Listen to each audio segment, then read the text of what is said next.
Alrighty. Where do we leave off?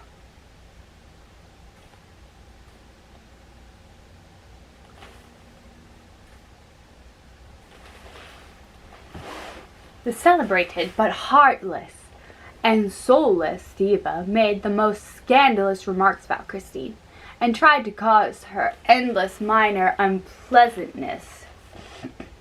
When Carlotta had finished thinking over the threat contained in the strange letter, she got up. "We shall see," she added, adding a few oaths in her native Spanish, with a very determined air. The first thing she saw when looking out her window was a hearse. She was very superstitious, and the hearse and the letter convinced her that she was running the most serious dangers that evening. She collected all her supporters, told them that she was threatened at that evening's performance with a plot organized by Christine Daae, and declared that they must play a trick upon that chit by filling the house with her, Carlotta's, admirers.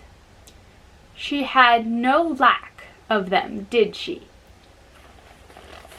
She replied upon them to hold themselves prepared for any eventuality and to silence the adversaries if,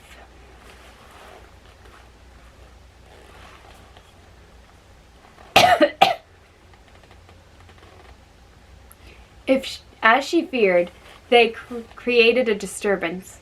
Monsieur Richard's private secretary called to ask after the diva's health and returned with the assurance that she was perfectly well and that, were she dying, she would sing the part of Margarita that evening. The secretary urged her in the chief's name to commit no imprudence, to stay at home all day, and to be careful of drafts, and Carlotta could not help, after she had gone, comparing his usual and unexpected advice with the threats contained in the letter. It was 5 o'clock when the post brought a second anonymous letter in the same hand as the first. It was short and simply said, "You have a bad cold. If you are wise, you will see that it is madness to try to sing tonight." Carlotta sneered, shrugged her handsome shoulders, and sang 2 or 3 notes to reassure herself.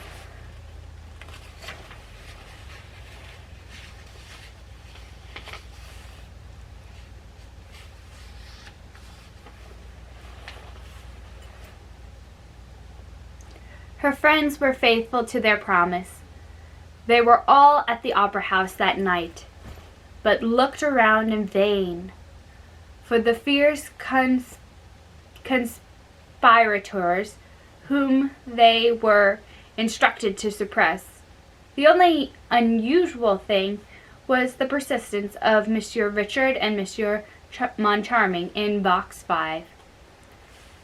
Carlotta's friends thought that perhaps the managers had wind on their side of the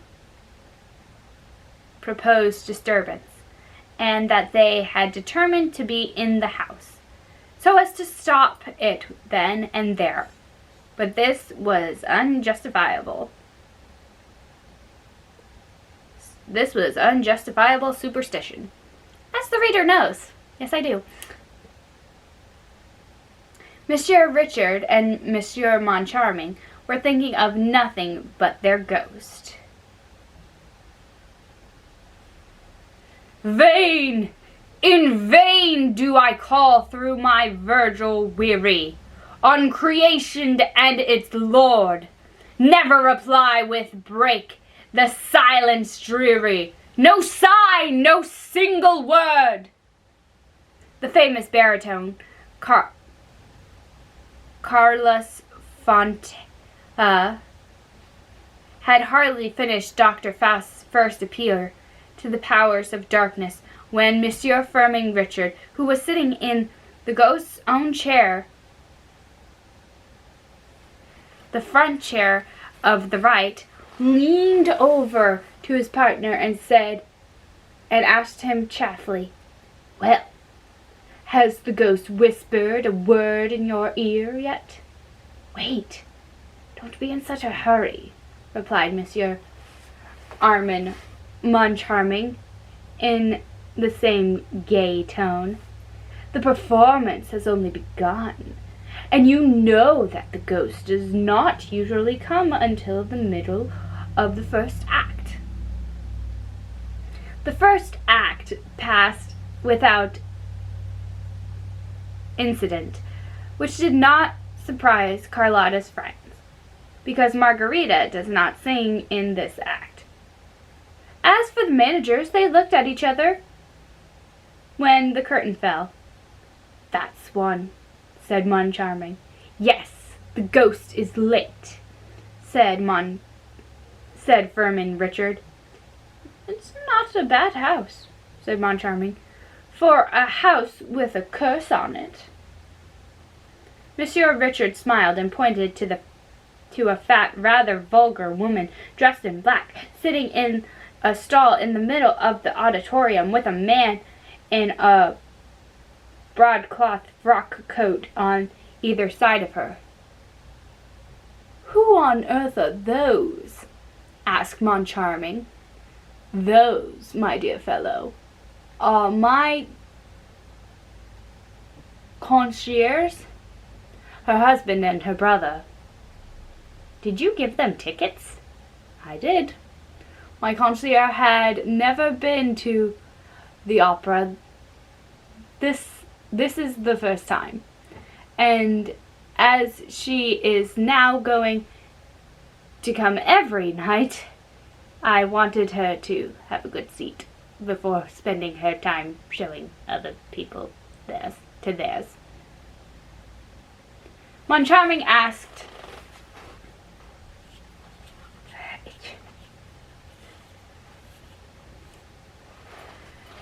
this is why the real one is only like half a face.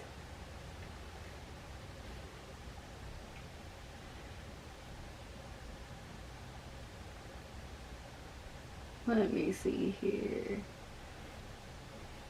Moncharmin asked what he meant, and Richard answered that he had persuaded his concierge, in whom he had the greatest confidence, to come and take Madame Gurgey's place. Yes, he would like to see if, with that woman instead of the old lunatic, Box 5 would continue to astonish the natives. "By the way," said Moncharmin, "you know that Mother Gurgey is going to lodge a complaint against you?" "With whom? The ghost?" The ghost? Moncharmin had almost forgotten him. However, the mysterious person did nothing to bring himself to the memory of the managers, and they were just saying so to each other for a second time when the door of the box suddenly opened to admit the startled stage manager. "What's the matter?" they both asked, amazed at seeing him there at such a time. "It seems there's a plot got up by Christine Daae's friends against Carlotta. Carlotta is furious." "What on earth?" said Richard, knitting his brows. But the curtain rose on a kermesse scene, and Richard made a sign to the stage manager to go away. When the two were alone, Moncharmin leaned over to Richard. "Then Daae has friends?" he asked. "Yes, she has." "Whom?" Richard glanced across at a box on the grand tier. containing no one but two men. "The Comte de Chani." Yes, he spoke to me with her favor with such warmth that if I had not known him to be Sorelli's friend— "Really, really?" said Moncharming. "And who is that pale young man beside him?" "That's his brother, the Viscount. He ought to be in his bed. He looks ill." The stage ran with gay song. "Red or white liquor, coarse or fine, what can it matter? So we have wine!" Students, citizens, soldiers, girls, and matrons whirled lightheartedly before the inn with the figure of Bacchus for a sign. Sibyl made her entrance. Christine Daae looked charming in her boy's clothes, and Carlotta partisans expected to hear her greet with an ovation which would have enlightened them as to the intentions of her friends, but nothing happened. On the other hand, when Margarita crossed the stage and sang the only two lines allotted her in this second act— "No, my lord, not a lady am I, nor yet a beauty, and do not need an arm to help me on my way," Carlotta was received with enthusiastic applause.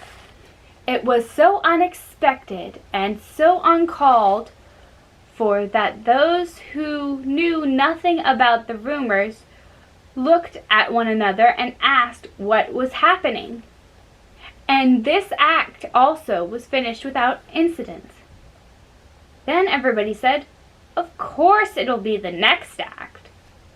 Some who seemed to be better informed than the rest declared that the row would begin with the ballad of the King of Troyes and rush to the subscribers' entrance to warn Carlotta. The managers left the box during the entr'acte to find out more about the cabal of which the stage manager had spoken. But they soon returned to their seats, shrugging their shoulders, and treating the whole affair as silly. The first thing they saw on entering the box was a box of English sweets on the little shelf of the ledge. Who had put it there? They asked the box keepers, but none of them knew. Then they went back to the shelf, and next to the box of sweets was an opera glass. They looked at each other. They had no inclination to laugh. All that Madame Gurley had told them returned to their memory, and then they seemed to feel a curious sort of draft around them. They sat down in silence. The scene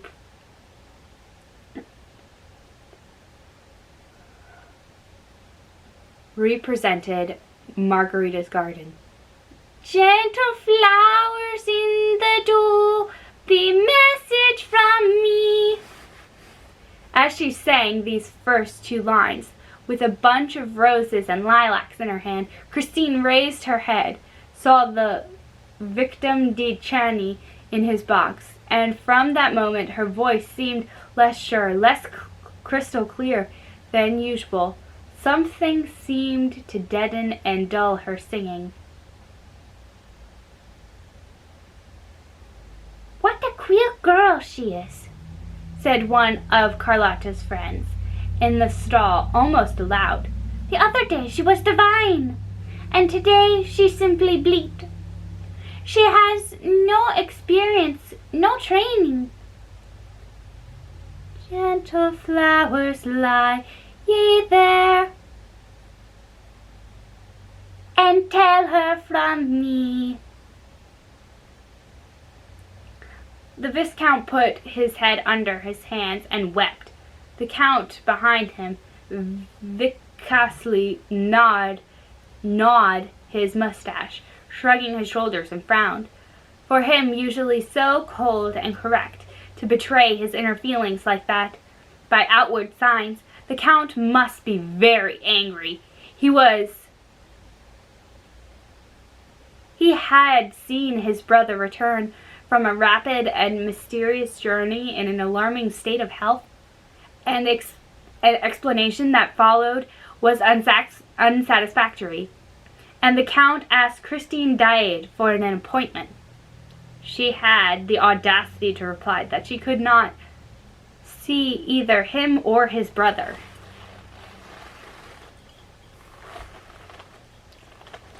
Would she be denying to hear me, and with one smile to cheer me?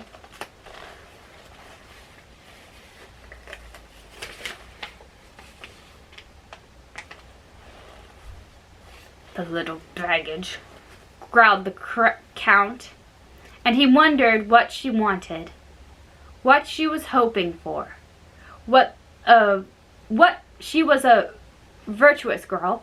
She was said to have no friend, no prospector of any sort. That angel from the north must be very artful.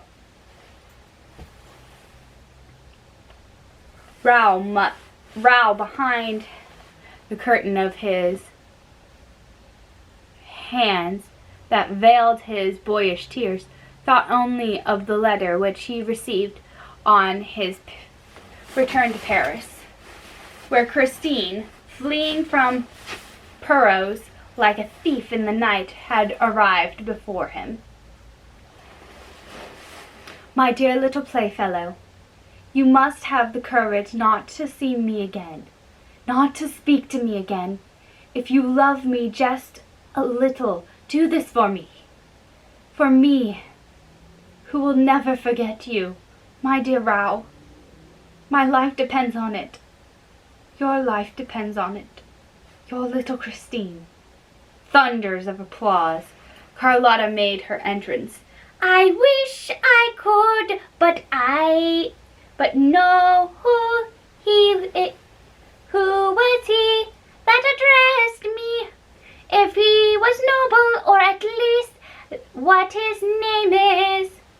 When Margarita had finished singing the ballad of the King Thule, she was loudly cheered again.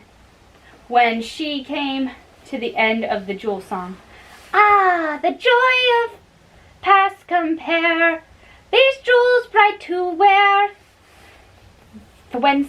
Thenceforth, certain of herself, certain of her friends in the house, certain of her voice and her success, fearing nothing, Carlotta flung herself into her part without restraint of modesty.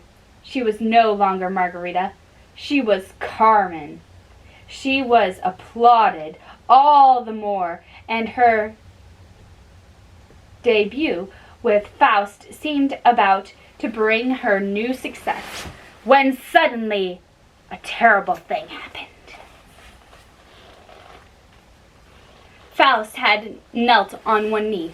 Let me gaze on the form below me, while you yonder either blue.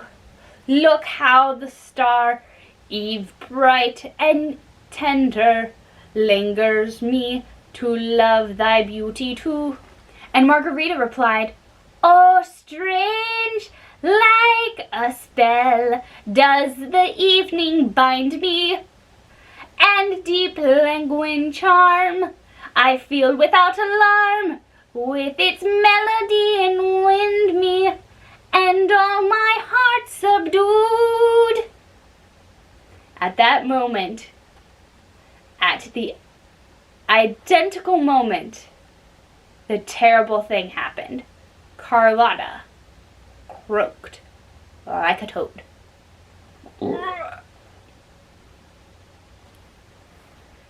There was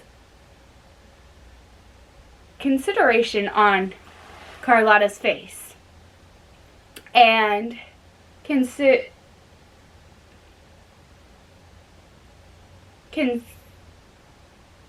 consideration on others, on the faces of all of the audience. The two managers in their box could not suppress an exclamation of horror. Everyone felt that the thing was not natural, that there was witchcraft behind it. That toad smelt of brimstone. Poor, wretched, despairing, crushed Carlotta. The uproar of the house was indescribable.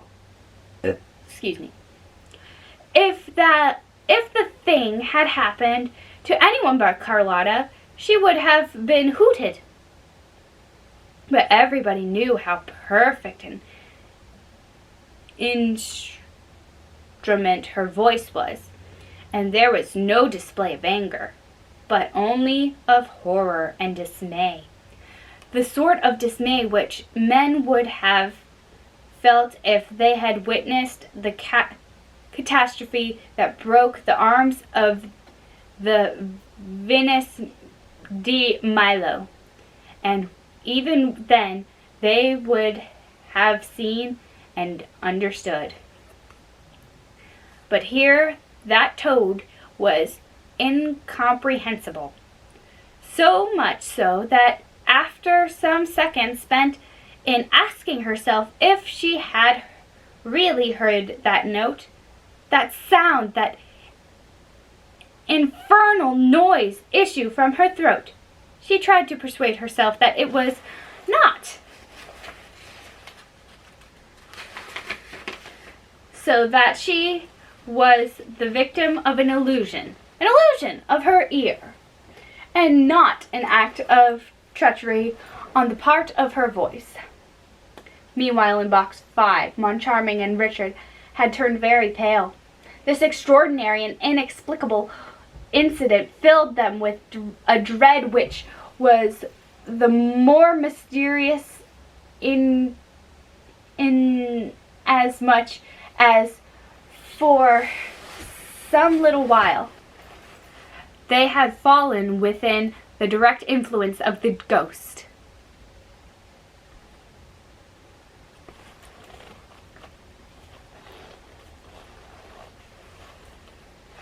They had felt his breath. Moncharming's hair stood up on end. Richard wiped the perspiration from his forehead. Yes, the ghost was there, around them, behind them, beside them. They felt his presence without seeing him. They heard his breath close, close, close to them. They were sure that there were 3 people in the box. They trembled. They thought of running away. They dared not. They dared not to make the movement or exchange a word that would have told the ghost that they knew that he was there.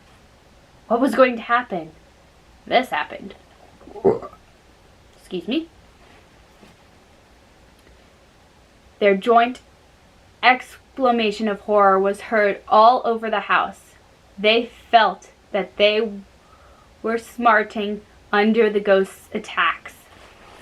Leaning over the ledge of their box, they stared at Carlotta as though they did not recognize her.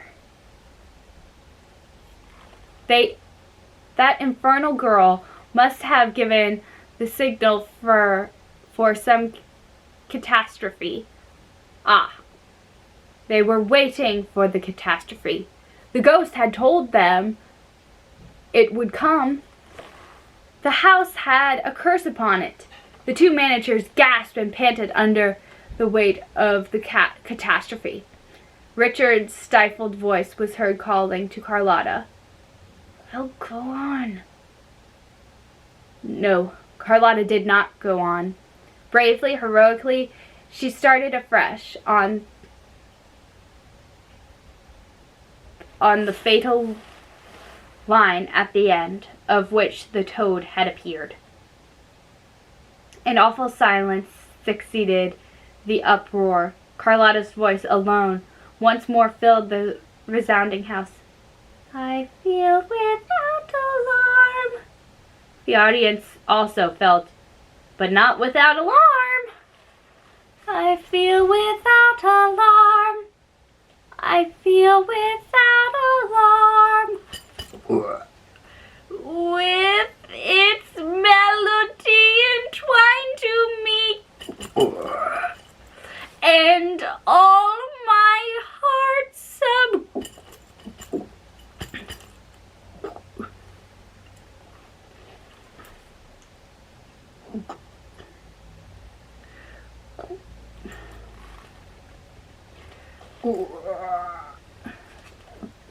Excuse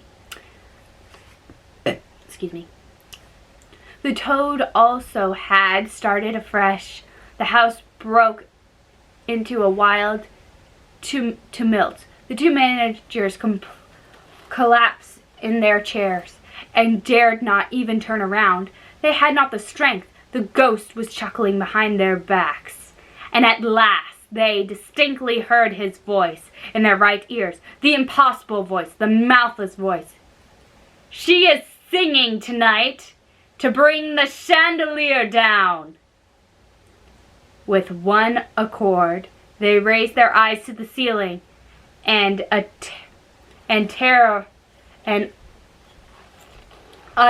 a terrible cry. The chandelier, the immense mass of the chandelier, was slipping down, coming toward them.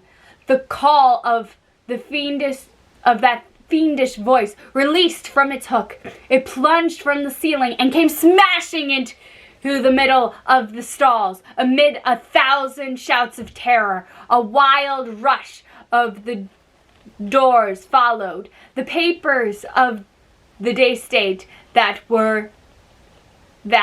there were numbers wounded and killed. The chandelier had crashed down upon the head of the wretched woman who had come to the opera house for the first time in her life, and one whom Monsieur Richard had appointed to succeed Madame Gurley. And the ghost box keeper in her functions. She died on the spot. And the next morning the newspaper appeared with this headline: 200 kilos on the head of a concierge. That was her sole epitaph.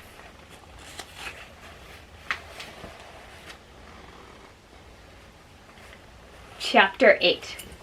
The mysterious Brougham. That tragic evening was bad for everybody. Carlotta fell ill. As for Christine Daae, she disappeared after the performance. A fortnight relapsed, during which she was neither at the opera nor outside. Raoul, of course, was the first to be astonished at the prima donna's absence. He wrote to her at Madame Valdeur's flat and received no reply. His grief increased, and he ended by being seriously alarmed at never seeing her name on the program. Faust was played without her. One afternoon, he went to the manager's office to ask the reason for Christine's disappearance. He found them both looking extremely worried. Their own friends did not recognize them.